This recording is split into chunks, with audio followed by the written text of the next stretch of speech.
மூத்த உலமாக்களிப்பட்ட கண்ணியத்துக்குரிய ஹஜ்ரத் பந்தரை இம்தாதிகள் சமூக நல பேரவையின் பொதுச் செயலாளர் மௌலானா மௌலவி அப்துல் ரஹீம் இம்தாதி பாக்கவி ஹஜ்ரத் அவர்கள் சிறிது நேரம் வாழ்த்துரை வழங்குகிறார். والصلاة والسلام على سيدنا محمد وعلى آله وأصحابه أجمعين.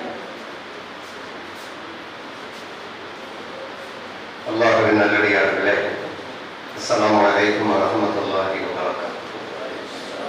கண்ணியத்திற்குரிய ஆசிரியர் பெருந்தகைகளே, உலமாக்களே, ஹிதாயத்துல் இஸ்லாம் ஷாஃபியா ஜமாஅத்தினுடைய நிர்வாக பெருமக்களே, உலூமி இம்தாதி உலமாக்களே மற்றும் இங்கு வருகை இருக்கக்கூடிய பெரியோர்களே, உங்கள் அனைவருக்கும் அஸ்ஸலாமு அலைக்கும் வரஹ்மத்துல்லாஹி வபரகாத்துஹு. சிறப்பு மிக்க 2 பேச்சாளர்கள் இருக்கும்போது நிறைய வார்த்தைகளை சொல்ல முடியாத ஒரு இக்கட்டான நிலை. இருந்தாலும் பெயர் போடப்பட்டிருப்பதனால் விட்டுவிட்டால் ரஹீம் ஹஸரத் ஏதாவது நினைத்துக் கொள்வார்களோ என்ற எண்ணத்தில் சொல்லப்பட்டிருக்கிறது. அது நன்றாக தெரிகிறது. ஒரே ஒரு வார்த்தை நம்முடைய தலைவர் அவர்கள் இப்போது பேசும்போது சொன்னார்கள், பழைய மாதிரி நம்முடைய மதரசா மிடுக்கோடும் சிறப்போடும் செயல்படும், இன்னும் நூற்றுக்கணக்கான உறுப்பினர்கள் எல்லா கலைகளையும் பெற்று வெளியேறுவார்கள் என்ற ஒரு கருத்தை சொன்னார்கள். அதனுடைய தொடக்கமாக 2 நாட்களுக்கு முன்பு மகதனுடைய மிகப்பெரிய நிறுவனர் கலீல் புகாரி தங்கள் அவர்கள் நம்முடைய பள்ளிவாசலுக்கு வந்திருந்தார்கள். அவர்களும் சில கருத்துக்களை சொல்லியிருக்கின்றார்கள். அதன் அடிப்படையில் இன்ஷா அல்லாஹ் இந்த கல்வி நிறுவனம் சிறப்பான ஒரு இடத்தை பெறும் என்பதில் எந்த சந்தேகம் இல்லை.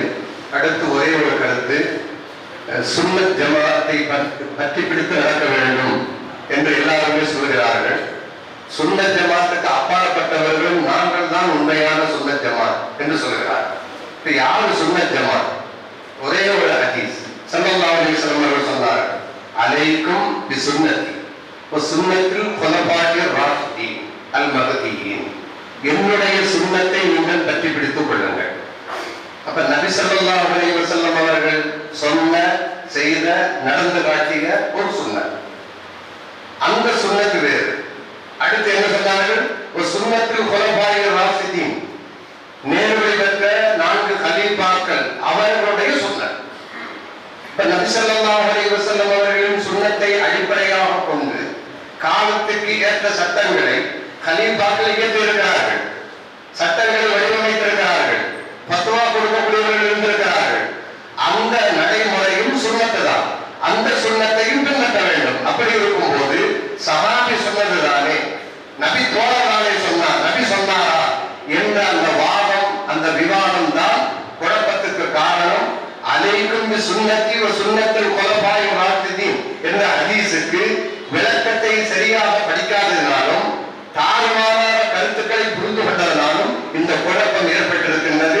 எனவே அஹ்லுஸ் சுன்னத் வல் ஜமாஅத் என்பதுதான் கியாமத் நாள் வரையிலும் நிலைநிற்கக்கூடியது, நிலைத்து நிற்கக்கூடியது.